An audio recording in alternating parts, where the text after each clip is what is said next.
तुमच्याकडे पैसे आहेत म्हणून तुम्ही आयुष्य विकत घेऊ शकत नाही. मायकल जॅक्सन नावाचा एक डान्सर होता, ज्यावेळेस तो मेला ना त्यावेळेस गुगल नावाचं सर्च इंजिन देखील बंद पडलं होतं. गुगल बंद पडलं होतं. जगातल्या सगळ्यात जास्त लोकांनी मायकल जॅक्सन हे नाव सर्च केलं होतं इंटरनेटवर.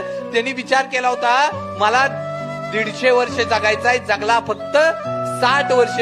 त्यांनी विचार केला होता. त्याच्या घरात कमीत कमी 12 डॉक्टर होते, म्हणजे त्याच्या केसापासून डोक्याच्या ते पायाच्या नकापासून त्याला दररोज चेक केलं जात होतं. त्यानं त्याच्यागतच काही माणसं तयार करून ठेवली होती, त्याचं दररोज मेडिकल चेकअप केलं जात होतं. काही डोनर तयार केले होते, जर एखाद्याचं फुफ्फुस गेलं त्याचं तर ते लोक देतील, एखादं हृदय त्याला देऊ शकेल, एखादा डोळा तयार करू देऊ शकतील, अशी त्यानं लोक तयार केली होती. त्यानं ज्यावेळेस तो जन्माला येताना काळा म्हणून आला होता, पण त्याने स्वतःची प्लास्टिक सर्जरी करून गोरा झाला होता. त्याचे आई वडील काळे होते ना, त्यानं दत्तक देखील आई वडील गोरे घेतले होते, मित्र देखील त्याचे गोरे झाले होते. त्यानं सगळं एवढं केलं होतं. त्याचं दररोज जेवण दररोज चेक केलं जात होतं. तो मायकल जॅक्सन की ज्यानं विचार केला मी 150 वर्ष जगेन, मी पैशाच्या जोरावर आयुष्य खरेदी करू शकत होतो.